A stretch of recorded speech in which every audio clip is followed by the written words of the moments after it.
Hello and welcome to the Two-Man Booth, your weekly scheduled podcast on the crazy world of professional wrestling. With me, Jonathan. And me, Adam. And as always, we will start this week with the news. Obviously, there has not been a great deal of time since we did our last podcast on Friday, just gone. So we will just briefly cover the news this week. And I think the biggest news coming out of the weekend, apart from the Elimination Chamber, which we will come on to, is the fact that it is being reported that Daniel Bryan's challenger at Fastlane will be Kofi Kingston. Interesting given the performance he just gave in the Gauntlet on SmackDown last Tuesday and then the Chamber match this weekend. So where do you see this going, Jonathan? I think it's only going to be a Fastlane thing. I think giving him the shot at Fastlane, I think rewards him for his amazing performance in the Chamber, which we'll talk about later. But I think it's just going to be a rewarding thing. I don't think he's going to be the feud going towards WrestleMania. I think they have other things planned for that. But I think rewarding Kofi for an amazing performance and, quite frankly, an amazing week of wrestling is a really good thing. And I said this just as we were getting really towards the end of the show, really, when we watched Elimination Chamber together, that I was really interested to see whether they would actually run with Kofi from now on. New Day is getting to the point where it's starting to be a little bit stale. Maybe do they now decide to move away from New Day and maybe go with Kofi on his own in some shape or form? We don't know. But this is interesting, and they had a really good little short match at the end of the Elimination Chamber, so if they get longer, I'm a massive supporter of that. Yeah, I totally agree with you there. I think Kofi has shown enough and built enough momentum over the past week or so to justify getting a match like this. I wouldn't have been opposed to him being plugged into the WrestleMania match, if I'm being perfectly honest, given the reaction he was getting on Sunday. But I understand if they've got other plans and they don't want to alter them, this is a nice reward for Kofi to get the match at Fastlane. And realistically, for Fastlane, who else is there? The only person that we've actually talked about that I guess you could fit into the match would be Mustafa Ali, because he was out of the Elimination Chamber match. But really, Kofi's one of the main people that you can actually name that would fit. So it makes sense. It's a filler defence. Yeah. And we are not going to be reviewing Raw tonight. That will be coming on our regularly scheduled podcast later in the week on Friday. But I think we do have to talk about the fact that we had 4... I'm not sure we're going to call them call-ups. It was weirdly phrased. Some of them are still champion, but we had 4 members of the NXT roster work Monday Night Raw last night. Yeah, they were massive. They called them debuts, didn't they? They weren't call-ups. It wasn't put over as if they were going to be there full-time. But at the same time, it was a very strange decision just to bring them up just for one night, if that's actually the truth. Yeah, it was Ricochet, it was Johnny Gargano, Tommaso Ciampa and Aleister Black that were brought up. All 4 of them won, and specifically DIY tagged together first of all, which kind of flies into contravention of exactly where we are in storyline in NXT, but also they won against the tag team champions. That to me does not spell one night on the main roster. That also, for me, logically, you must be thinking that DIY and Revival are going to have a match at some point for the Raw tag team titles. That just seems obvious. You say that, but Mustafa Ali beat Daniel Bryan in his debut on SmackDown Live and still has not received a title shot, so who knows what's going on in their brain. Yeah, I'm thinking logically there, aren't I? You are. It's a big mistake sometimes. But yeah, the call-ups themselves were, they were all major people, all a massive part of NXT. I think the only people that I think that are on a similar level of importance would be Undisputed Era. So really you're looking at like the top 4 really of people actually in NXT at the moment were on that show. So it was a massive little bit of exposure for NXT. Obviously, when we talk about Raw later in the week, so I think at the moment I've seen it. You haven't fully seen it through, have you? Yeah, I've seen bits of it, but I haven't watched it in full. Yeah, so obviously I know quite a bit more about Raw, so we'll talk about that later in the week. But all 4 of them did well and had good matches. We'll talk about that later in the week, I guess. Yeah. And also on Monday Night Raw, right in the opening segment at the same time the NXT call-ups were mentioned, we found out that the first official inductees into the WWE Hall of Fame for this year will be D-Generation X. And it will be a version of DX, which is Shawn Michaels, Triple H, Road Dogg, X-Pac, Billy Gunn, and the 9th one of the world, Chyna. Yeah, this is really... I mean, people wanted Chyna to go in pretty much from the point where she unfortunately passed away. So I think people have been wanting this to happen, and I think they had to find a way to get Chyna in almost under the radar, as sad as that is. I don't think they wanted to put Chyna in by herself, but putting her in as part of a group and part of DX, she was a massive part of the the early part of DX's story. So I think she more than warrants that. And whether we look back and we think that China was the greatest worker of all time or anything like that, which she absolutely was not, she had a massive impact on how women were seen in WWE. She co-held the IC title, didn't she, with Jericho for a time being.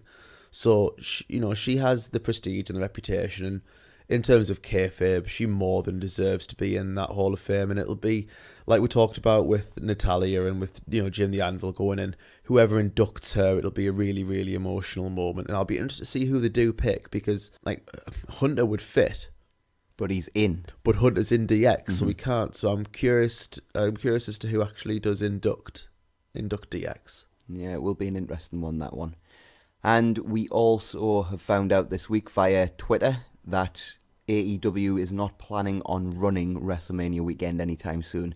Cody Rhodes took to Twitter to basically say that was WWE's weekend and that they had no interest in running it. I think this is a smart move for AEW to not make themselves almost minor league by joining the WWE weekend and trying to leech off of that and trying to stand on their own instead of that, which I think is a good thing. But at the same time, Cody's tweet kind of left a bit of a sour taste in me mouth. I've really felt like I could root for these guys, and a lot of pro wrestling fans feel they can root for these guys, but I didn't feel like it was so much that he was saying AEW weren't running Mania weekend. I felt like it was more he was saying why would any big company, and it just felt like he was dumping on New Japan and Ring of Honor a little bit, which left a bit of a sour taste in my mouth.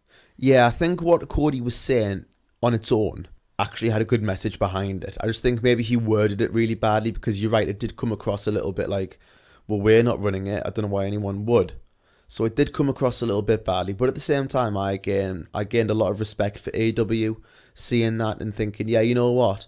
Why do people run Mania weekend? I get the reasons why, but at the same time, if you're wanting to be on the same level as WWE, why on earth would you bother running it? If only to try and get be competition. I don't remember WCW ever running anything on Mania weekend back when the Monday Night War was going on. Not in the area. I do remember them combating sort of Mania with like Clash of Champions and stuff like that. Yeah, so it would only be like a competition thing. It wouldn't be something actually exploit the interest that was going on around the time of WrestleMania. But at this, yeah, like I said, I gained quite a lot of respect for AEW in doing this, and being we will stand on our own, and whatever happens, and we are not going to piggyback off WWE. We'll be our own men, basically. We'll stand on our own 2 feet. And the last bit of news we've got to come on to, which I think we do need to talk about because it has been a big story, and it was unfortunately referenced on the pay-per-view last night as well. But the fact that there is obviously something going on between Corey Graves and, depending on which news outlet you believe, his wife or his soon-to-be ex-wife. The news originally broke that she'd posted something on her, I believe it was Instagram account, basically accusing Corey of cheating on her with Carmella and throwing lots of accusations around, lots of hurtful words, which obviously is not a good thing. But then there's been later reports that have come out that have stated that they've been separated for a while and they're actually almost finalised divorce proceedings. So we don't actually know the full story, and I personally hate to speculate on other people's personal lives. I don't think it's any of our business really, but with it being such a huge news story and it playing a little bit into reactions at the Chamber pay-per-view, I thought we did need to mention it. Yeah, I think we'll take the same route with this as we took with the stuff with Ronda, where we talked about it briefly and then that was it, because it's people's personal lives, it's none of our business. I mean, there's various different stories about what's going on, so until we actually know, we can't say for certain. Obviously, one side suggests that Corey has done the wrong thing. Another side suggests that Corey, ethically has done absolutely nothing wrong. So the main thing is, we're not going to talk about hearsay and things like that until we actually know the true story. And even then, I'm kind of loath to talk about anyone's personal life in any great depth. Yeah, and I think with that, we will move on to the Elimination Chamber pay-per-view. So on the pre-show, we had one match, which was Buddy Murphy defending the Cruiserweight Championship against Akira Tozawa. Another great Cruiserweight Championship match. Murphy's been on a hell of a tear since winning the title. I was really infuriated during this match when they decided to do a promo with the New Day during a match with a title on the line. They only had an hour. When they have an hour of long pre-show, You're telling me that we have to listen to Booker and Sam Roberts and others flap their gums so the only space for this promo was during the Cruiserweight Championship match? Really? It shows how little they actually value the Cruiserweight division, which is a shame because you and I both love it and we both think that loads more people should watch it. Remember, hashtag watch 205 Live. But loads and loads of people should start watching that show, but they massively undervalued it. As I said, though, this was great. They worked a high-paced match and really got the crowd behind them, despite the crowd being dead silent early on. Tozawa went for a Tope Suicida, but Murphy caught him and hit a running brainbuster on the floor in a really cool spot. At one point, they battled up top as Murphy went for a top rope version of his pop-up flapjack move, but ended up trying for a top rope powerbomb instead, and then got caught with a sweet top rope Hurricane Rana. Later, Murphy went for cheeky Nando's, but Tozawa kicked him away and hit a leaping Poison Rana before actually hitting the suicide dive, followed by another. He rolled Murphy back in and after a short battle hit his top rope senton as Murphy was lying across the middle rope for a nice near fall. The crowd was super hot at this point. They bit really hard on the near fall and then they were doing the chants with Tozawa, which was really cool. They got really into the match. They then battle back and forth until Tozawa locks on his version of the octopus hold, but Murphy powers out and hits Murphy's Law for the pin and the win. Awesome. Yeah, really good match. You know, Buddy Murphy has good matches. What a shocker. I never ever thought I'd say that about 2 years ago, but honestly, part of me thinks if Buddy never loses that title, I won't be unhappy. This was a great match. Tozawa is a fantastic wrestler as well, and you were only really going to get a great match. The crowd couldn't have cared less at the beginning. Like every single episode of 205 Live, really. The crowd could not have cared less at the beginning, and by the end, wow, had they won them round, because the crowd was getting pretty hot towards the end of the match. And, you know, the right booking decision, the right move. No one's ready to take that title off Murphy, as we've said, you know, on several episodes of this podcast now. And we'll just see where he goes towards Mania. But really, really good start, and I kind of wish that had been on the main show, I must be honest. Speaking of the main show, we opened with the Women's Tag Team Championship Elimination Chamber match, which was Sasha Banks and Bayley, the Iconics, the Riot Squad, Fabulous Glow, the Samoan Slaughterhouse, and Fire and Desire. So they spent a great deal of time in this match talking about how this would be to decide the first ever WWE Women's Tag Team Champions, so they can basically go, progression, we're progressing forward, even though they had these titles in the 80s, but whatever. This wasn't an amazing match, but I thought it was superbly put together in terms of how it was sequenced, and it kind of accentuated pretty much everyone's strengths. I thought it was a lot better than it had any right to be, mind. Any right to be. Totally agree. And I think a lot of that was to do with how they'd structured the match. It was really well done. They started with Sonya and Mandy and Sasha and Bayley, and then the Riot Squad came in, and you had the three most talented teams work the majority of the match.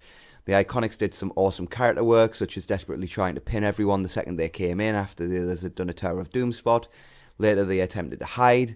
It did dip slightly in quality after this though, and that only continued when Carmella and Naomi came in. But Naomi hit the rear view on Mandy, only to get caught with a lovely sunset flip by Billie Kay combined with a lovely jackknife by Peyton Royce. I rag on the Iconics in ring work a lot, but this was actually beautiful. It was a smart elimination, as well as the crowd had been chanting Corey Graves at Carmella, idiots. And they are both poor workers, so... I hadn't heard the crowd doing that. Yeah, did you I not? hate that. It wasn't super loud, and it wasn't like the whole crowd, but there was clearly a vocal minority, shall we call them, that were chanting that at Carmella, and to me, I hate that type of stuff. Especially when we actually knew nothing. Yeah, exactly. So Nia and Tamina were out next, and the match nosedived for about 5 minutes. Things got back on track to an extent as Liv Morgan and Sarah Logan dove from the top of the pod and hit crossbodies on their opponents.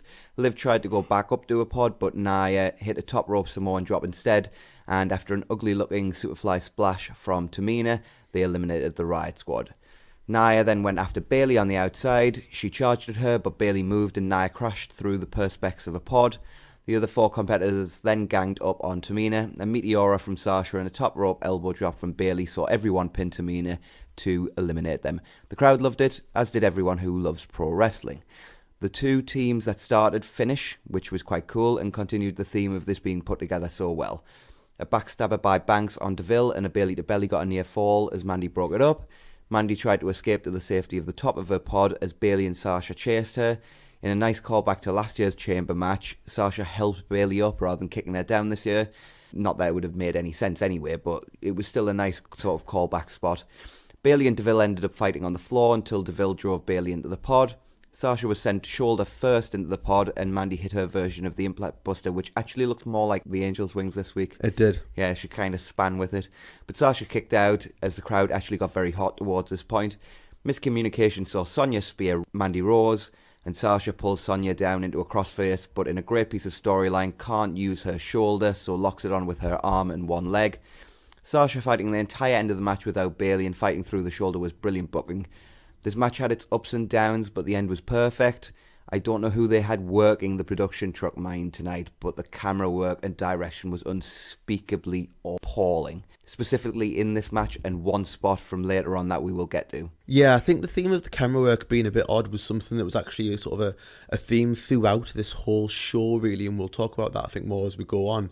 But the main thing that I had, the main thing I thought coming out of this match was that it was way better than it had any right to be. When I looked at all those wrestlers in that match, I was like, oh, this is going to be really rough. And you know what? By the end, it was actually very, very watchable and very, very enjoyable. I think there was the right decision to have Bayley and Sasha win. And I think, on the whole, the match was really good, apart from, a massive down period when Nia and Tamina came in. And when they were eliminated, I was very, very happy. Although that does mean that I now am one down on our predictions. We'll get to that. But yeah, I actually really enjoyed this match. The crowd was really hot by the end. I think there was some pretty good working going on. There was some very good character work by the Iconics. I'm a big fan of them.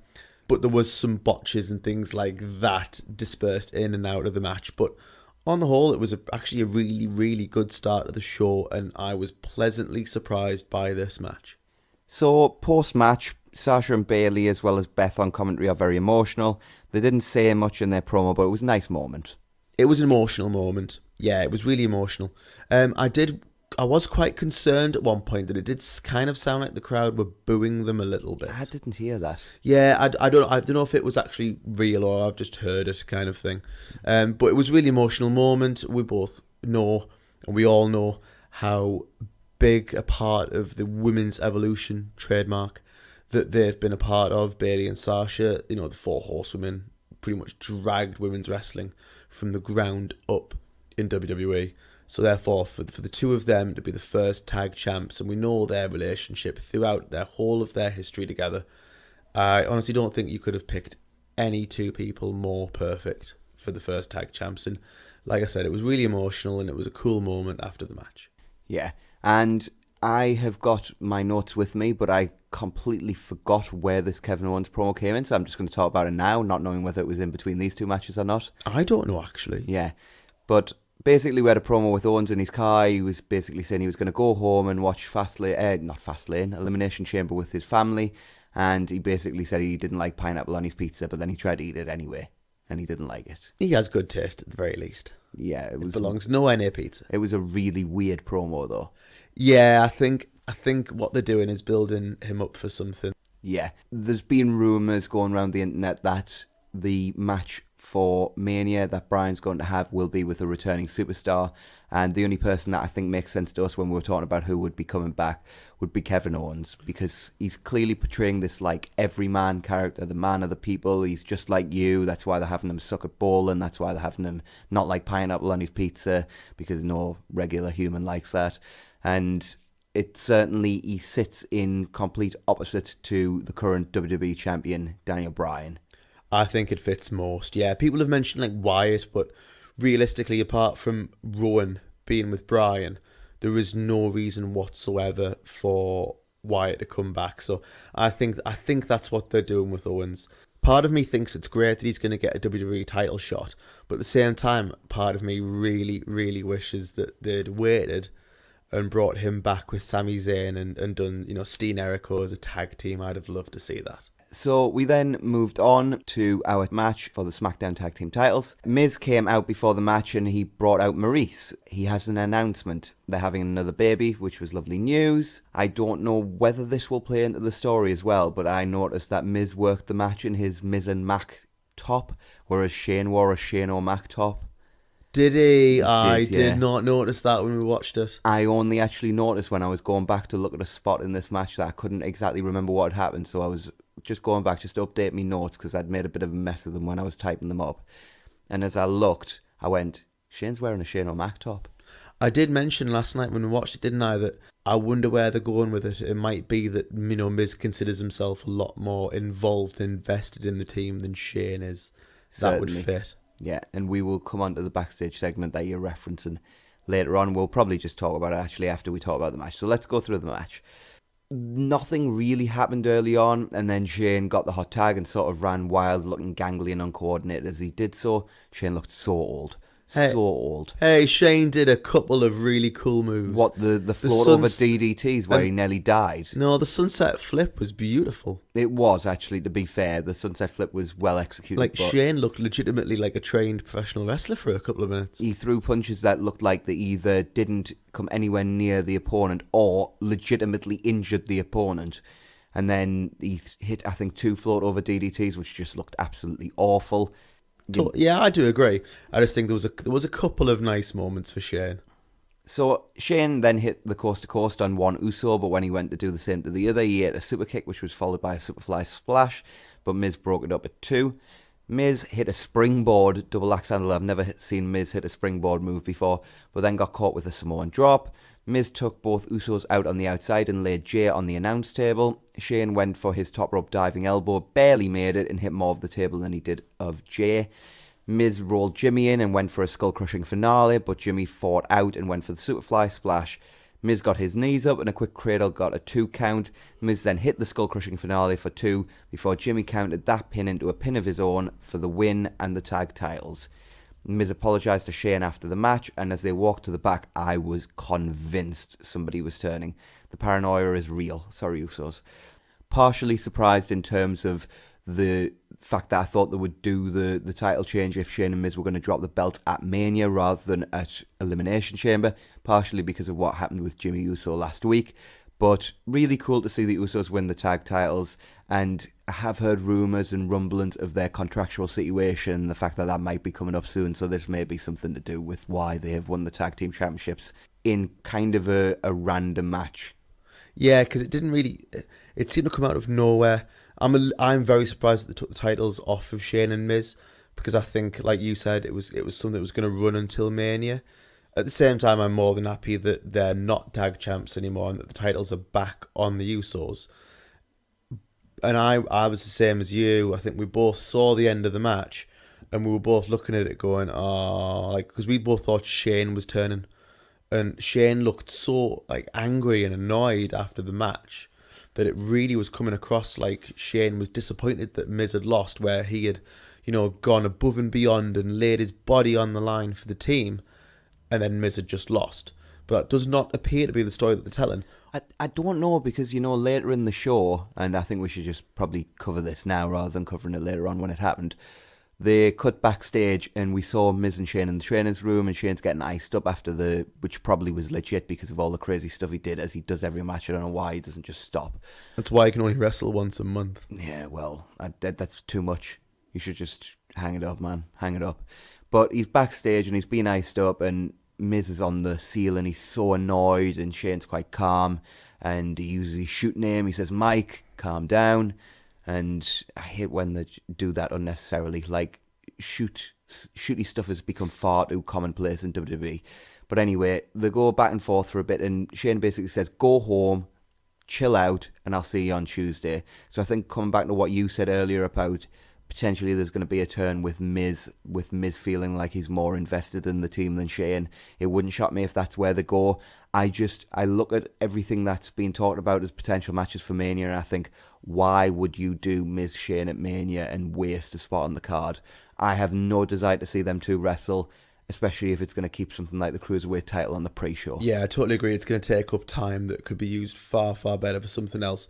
Before we move on, I'll just say, like, overall, yet again, I thought that this match was better than I thought it was going to be, than it had any right to be. Yeah, I mean, the Usos are great, but me and you both said it could be rough. It depended how well the Usos could do it. And you know what? There was some rough patches in the match, but overall, it was decent. It was never unwatchable. No, it was decent. And after the match, I was like, I didn't feel disappointed that I'd actually watched the match. It wasn't like I thought, oh, skip. Yeah, we'll come on to something like that later. So next up we had Finn Balor going for the Intercontinental Championship against Bobby Lashley and Lio Rush in a handicap match. Before the match, Dasha interviewed Lio and Lashley backstage. Rush said there is no one more dominant than Lashley and Rush, which drew a curious look from Lashley. Rush then tried to explain himself before the music started and Lashley ushered him to the ring. A long heat segment opened things with the only moment of note being Rush being so desperate to tag out when Balor teased a comeback that he basically tackled the ref to get to Lashley for the tag, which was quite humorous. Lashley set up for a spear and Rush tagged himself in, much to Lashley's annoyance. Rush then went for Dragon's Call, but Balor moved, took both men out with a tope con hilo, and then hit the coup de grace on Rush for the pin, the win, and the title. The booking of this was odd as it made it look like Finn was afraid of Lashley and was desperate to isolate Rush and avoid Lashley, but I'm glad he's finally a champ. He deserves it, and he played the smart babyface after the match as Lashley tried to attack him, and just Balor got out of dodge. Yeah, he was certainly a smart babyface at the end, but I agree that the booking of it was certainly strange, and the story that they're telling is really, really odd. It's almost like Balor's only champ because he beat the weak link of Lio Rush. They can fix this if... Totally. And I don't know whether it's actually something they're going to do because of something that will come on to later in the show. But if the plan is that they do Bobby Lashley versus Finn Balor in a singles match at WrestleMania and Finn beats him clean in the middle of the ring, then I don't mind this because it gives you a reason to do the rematch without just being, well, rematch, because he didn't actually pin Lashley, he pinned Leo. But I did think the way the commentators were saying, oh, he's got to focus on Leo, he's got to focus on Leo, and the way the whole match was laid out, it's a handicap match, so I get that the babyface has got to play the babyface in peril, but it just felt like all Finn could do in terms of trying to win was somehow find a way to get Lashley out of there so he could pin Leo. Yeah, and it made... I mean, Leo should look like the worst one of the two, but it did make Finn look like he didn't want to face Lashley. But like you said, as long as they have Finn beat Lashley clean, all is sorted. I did say, didn't I, when we were watching the show, if they're wanting to get to Lashley against Balor at Mania or, you know, somewhere along the road to Mania, then fine. But it feels like they're picking the most difficult and complicated way to book the storyline they possibly could. It makes sense. Like, it's not illogical. It does make sense. It's just very complicated booking. Like, they've picked the hardest way they possibly could pick. Yeah, totally agree with that.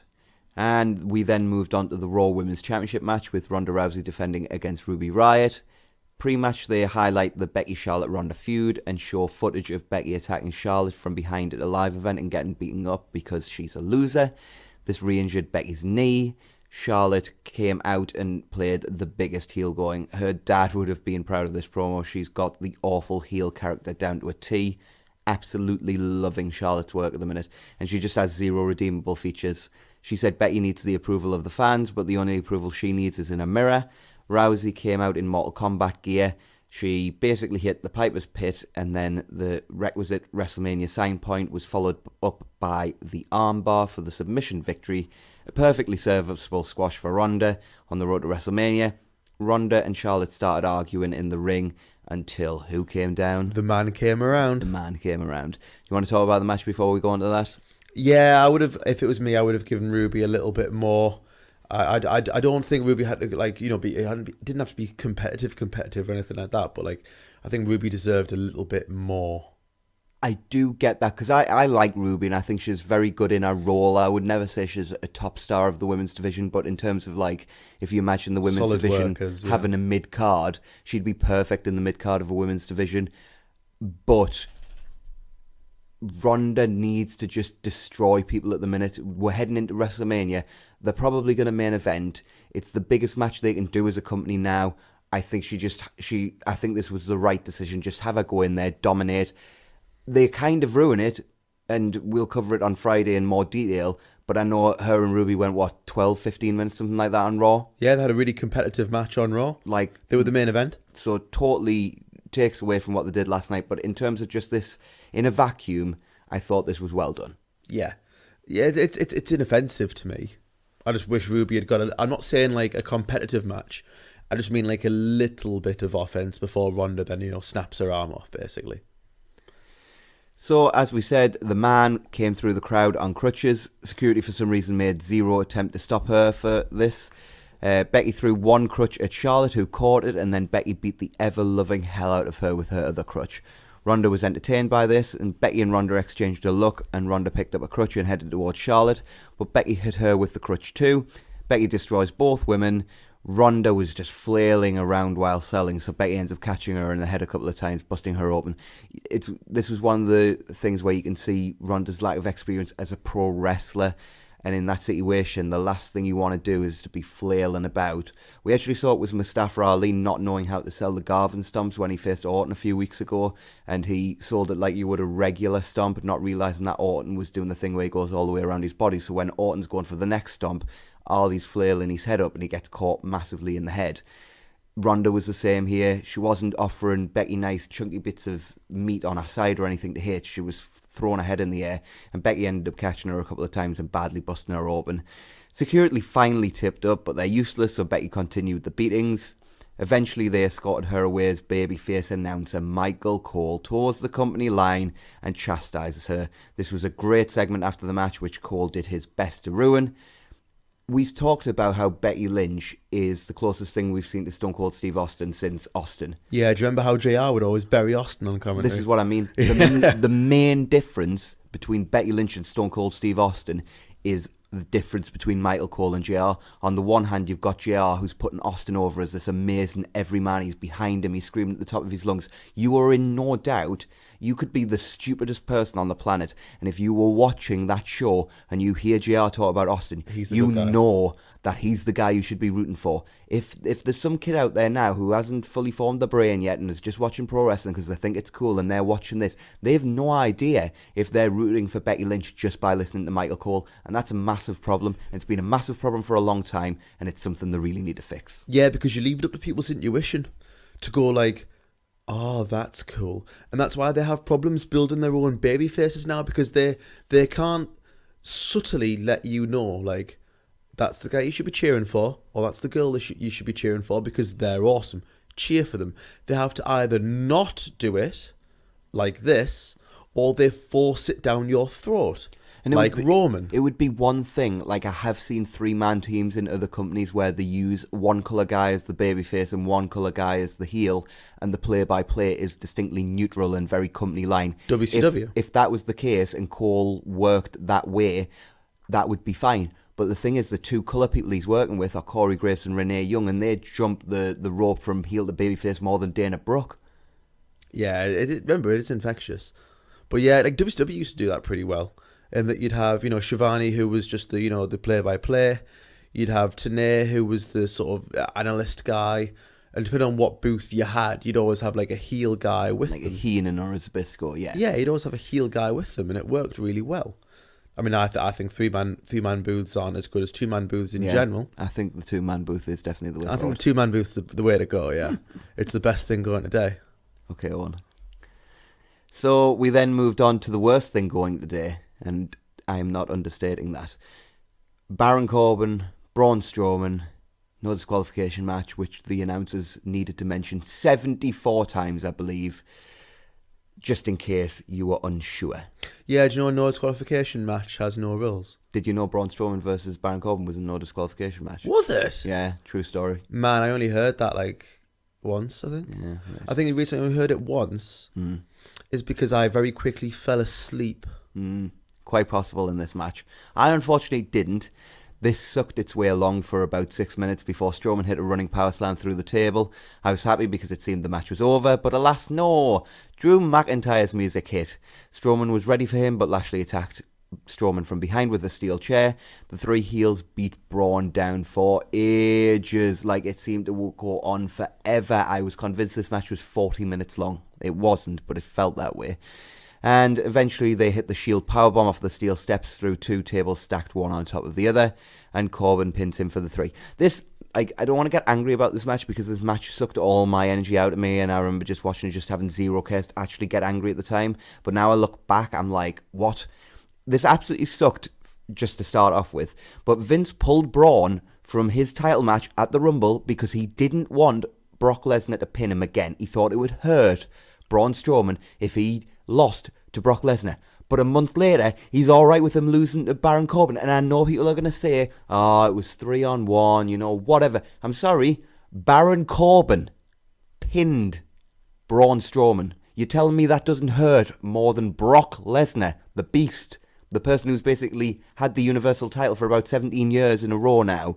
You're telling me that him beating Braun is worse for Braun than Baron Corbin beating Braun. Baron Corbin. Hey, Baron Corbin's a star, don't you know? In what universe? In the WWE, in Vince's world. Whatever. Yeah, this match sucked. I got bored. I still watched, but wow, it was just a slog to get through. It was awful. It was dreadful. The booking sucked. I know what they were going for. Like we've said, like this whole idea of, well, it was 3-on-1, so like it doesn't make him look that bad. Yeah, it did, because he still got beat by Baron Corbin. I totally get the logic. But there's no way that if they're trying to make sure that Braun is protected again and that they build Braun back up because they've done so much damage to him in the last 6 months, if they're trying to build him back up again, quite frankly, Braun should just not be losing under no circumstances. Yeah, give him the Mazawa push. But either way, something you mentioned last night actually that we didn't cover there. Where were Braun's friends? Oh, because remember, good people have no friends. Yeah, bearing in mind as well, Braun actually did have friends mere days before on Raw. I mean, Angle wasn't there, fine, but yeah, but Balor makes Balor look like a complete, like, horrible person, really, when you think about it, because Braun and Angle came to save Finn. What was it, 6 days ago? Was it on Raw this week just gone? It was on the Raw just gone. Yeah, the sort of, remember, it was the never-ending tag match. Yeah. So like, Finn has been saved by these two people, and he can't be the decent guy who comes out and helps Braun here. Main as well, considering the fact that he's currently been in a feud with. Yeah, exactly. Lashley is part of it. Yeah, just let's move on before I get more angry. So we go from the worst segment on the show to the weirdest segment on the show. Lacey Evans walks out. Lacey Evans walks back. Seriously, that was the whole segment. I'd forgotten this happened. At this point, my notes literally say, what the hell has happened to this show? Because it had fell just off a fallen cliff at off this a cliff. point, yeah.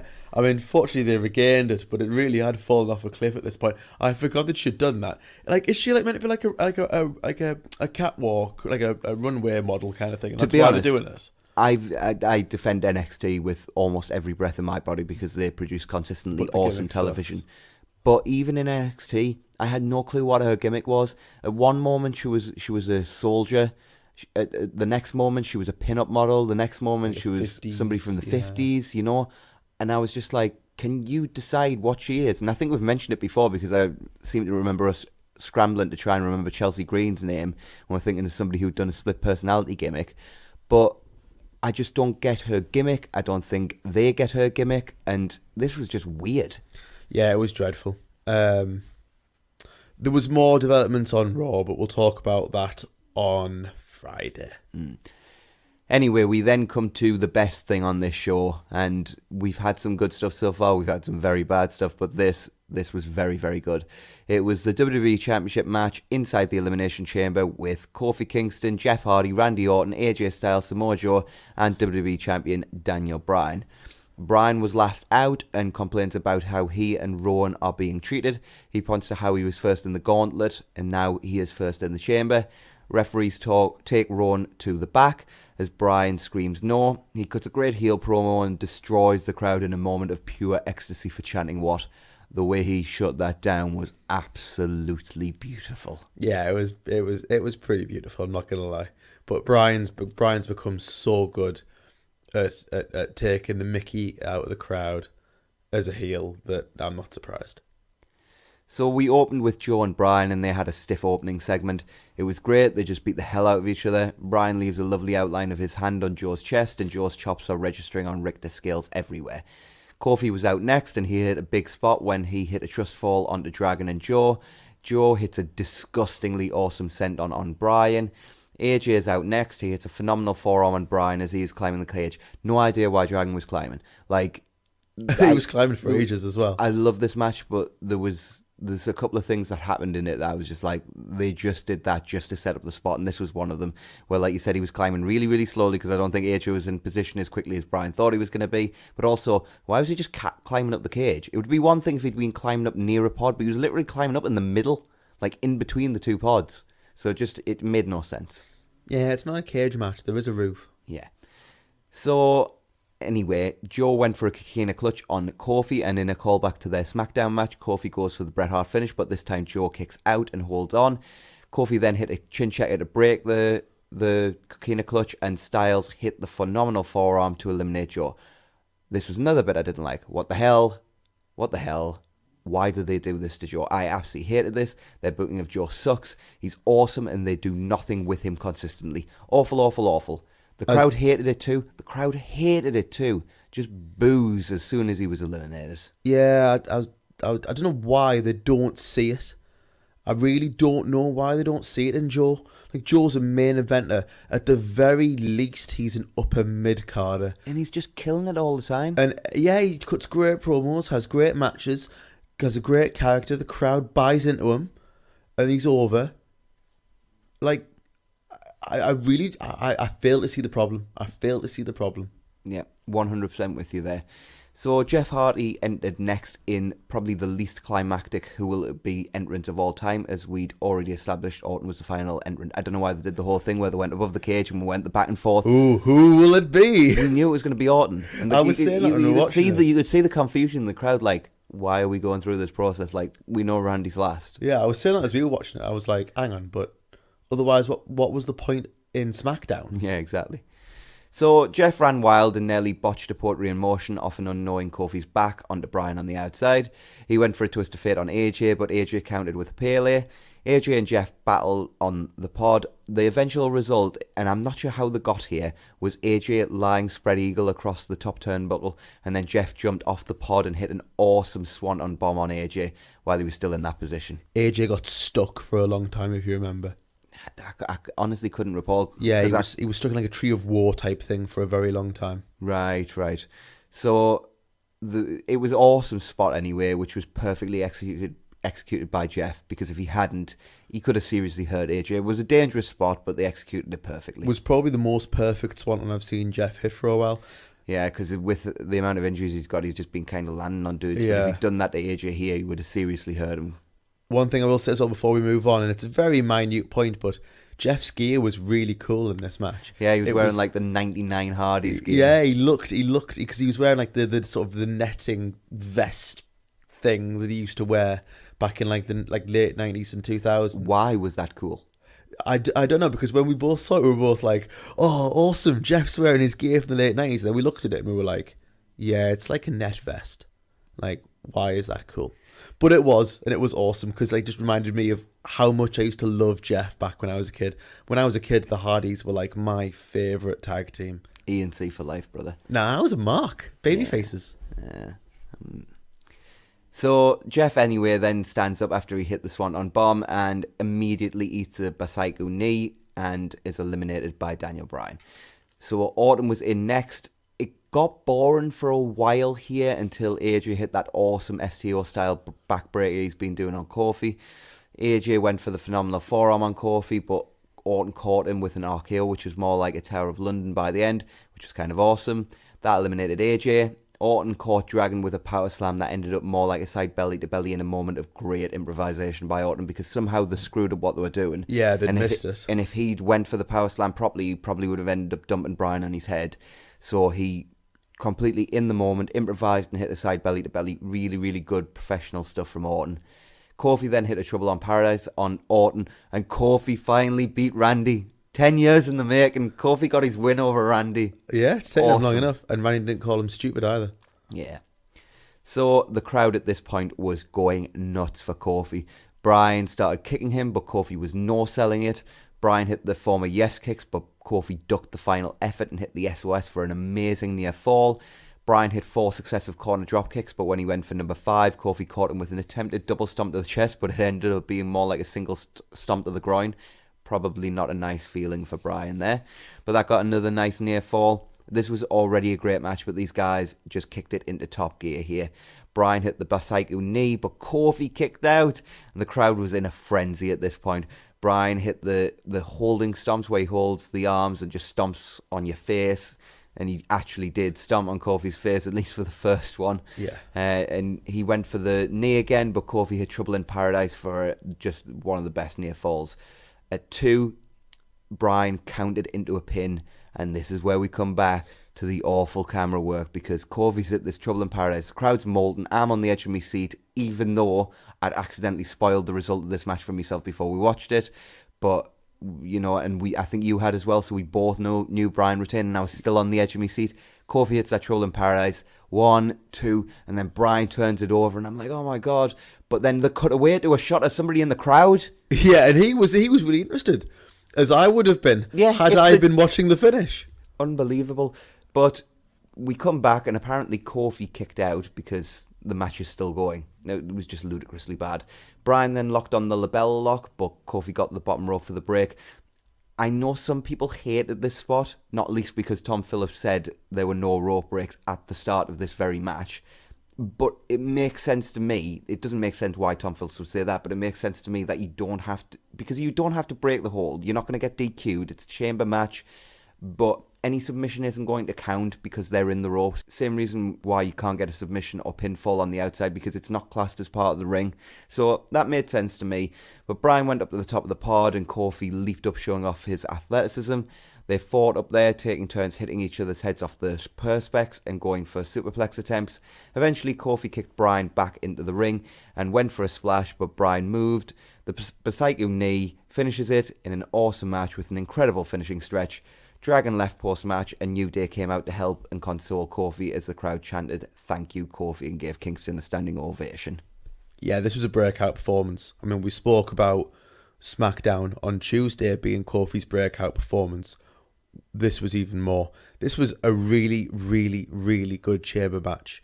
Kofi was obviously the star of the match, but Bryan's character work was brilliant. I loved it at the start where he was trying his best to run away from Joe for about 5 minutes and stall, and making sure that the timer had started before we started running away. So there was loads of clever stuff. That was really cool. I totally forgot about that. Yeah, that was a really cool moment. Yeah, he said, "Is the clock running? Yeah, because there's no point in him running until the clock starts. Really, really good match. It was all booked really well. It was all sensical. I was really worried at a certain point in mine when Kofi and Bryan were up on the top of the cell. I did worry what they were going to do. I was like, oh, please don't injure each other. But it was great. And Bryan retained, which is the correct decision. He is still very hot in his character. No need to cool that down. You know what? Like, I was thinking who was the most over on this show. Was it Becky or Kofi? And I realised it was probably neither of them. It was probably Bryan. Because he was so hated. In a totally different way, but he was so over as a heel. Brilliant, brilliant work. Could you ever think that when he came back that, so quickly he could be so hated? That's a completely different story, because it just goes to show how much they botched his return. Daniel Bryan should not be a heel now. He's awesome. But he should need to be. And he's putting in some of the best work of his career. So this is probably my favourite Bryan run since ROH World Champion Daniel Bryan. Yeah, maybe the best character work of his career. Yeah. Well, again, probably since he's run as Ring of Honor World Champion. But he shouldn't be in this position. They should never have allowed it to be. They've booked him so badly that he was basically not that over. Because he was the biggest babyface in the world. And we've often said, we consider Bryan probably in the top 5, pure babyfaces, but babyfaces of all time. Mm-hmm. Just in terms of the guys who were not like Austin or maybe The Rock, who were anti-heroes. We mean pure babyfaces. Bryan's up there with Steamboat in terms of who's the best, just purely just being a good guy. Yeah. So, for me, this was an okay B pay-per-view on the whole. It started off strong on the pre-show, and the main show was going along okay, if nothing special, until sort of the Ronda, Becky, Charlotte stuff, which was great. Then it fell off a cliff during the Baron Corbin, Braun Strowman match, and then recovered for the main event, which was the match of the night and a really good main event. Yeah, it had a lot more ups than it did downs. For a B pay-per-view, I thought this was pretty good. It wasn't I would never go I'd never recommend for anyone to go out of their way to watch this show, But at the same time, I don't feel like I've wasted time watching it or anything like that. It was a good pay-per-view. There were some down moments and there were some bad matches, particularly the Baron and Braun match. But, on the whole, this was fine. And it was a good pay-per-view. And most of the booking was sensible and right, so no complaints, really. Yeah, thumbs up from both of us. So with that, I think we'll move on to any other business. And there's just a couple of things I think we should cover this week. I know there's one thing you wanted to mention. So I think the first thing we needed to mention was the Giant Barber Memorial Show took place in Japan today. I haven't seen anything from the show, but I have heard that the main event was much like the rest of the show, not blow away, but quite fun and sort of exactly what you'd expect from a memorial show. They're not going out of the way to deliver some match of the year contenders. It's just something to remember Giant Barber. And for anybody who's interested in the main event, Daisuke Sekimoto and Kento Miyahara beat Yoshitatsu and Hiroshi Tanahashi. Obviously, Tanahashi didn't drop the fall. Yeah. Just in case anybody was concerned and wondering. Yeah, that's one of those things with these kind of shows as well. They're always very careful with the booking. It's very political and they're very, very careful. From what I have seen, they drew okay. Certainly better than DDT drew a few days before. Yeah, that was a rough crowd for DDT. And yeah, DDT got Hall, around. wasn't it? Yeah. Yes, they got around 4,500. Whereas for the Barber Memorial Show, they appear to have drawn around 8,500. Yeah, I heard it was just short of 9, but yeah, whether it was papered or not, I do not know. But that's the figure that's being reported from the sources that I have on purelove.com, which is the source that I use. It amazes me how big Barber still is over there all these years later. He's a legend. Yeah. It's one of the really cool things about that show as well is there was like a video package apparently at the start of the show. I'll have to check this out because I wonder what the reaction was like. Antonio Inoki was in the video package at the start of the show. Cool. And obviously Inoki has a very, very difficult relationship now with sort of the rest of Japanese wrestling. Having, basically cut himself off from New Japan. Well, and been cut off from New Japan by Dukes as well. But I'd be interested to see what kind of reaction he got from the crowd because he's still a legend. He's still, he's still Antonio Inoki. He's still New Japan Pro Wrestling, really. Yeah. Like he's their guy forever.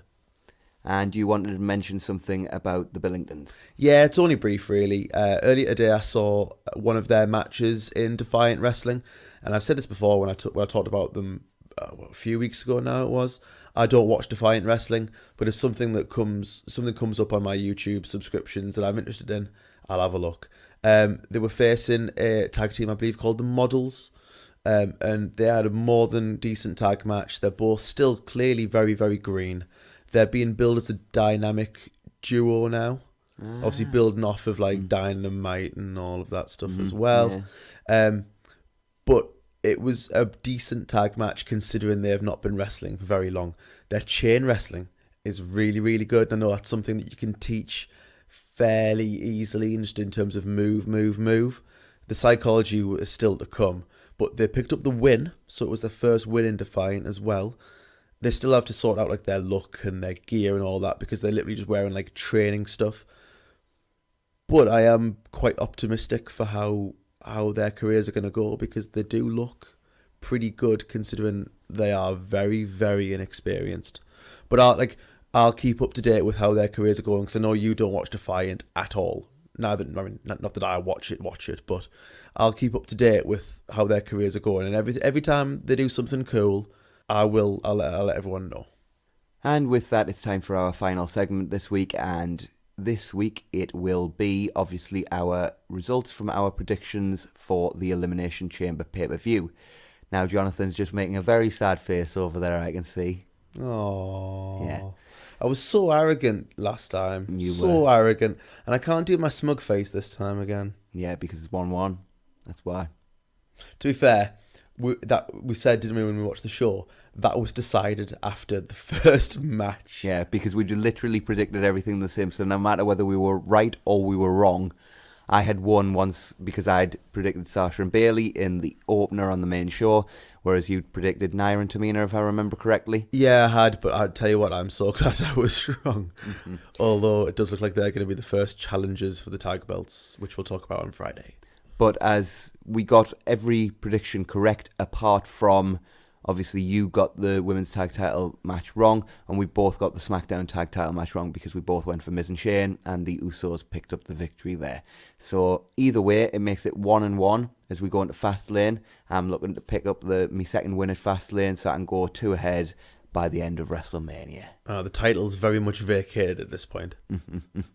So, anything you'd like to add before we go, Jonathan? No, looking forward to Friday. And honestly, on Friday, we'll have a more thorough run through of the week's wrestling. And It'll just be our regular show. We'll go through the news as usual.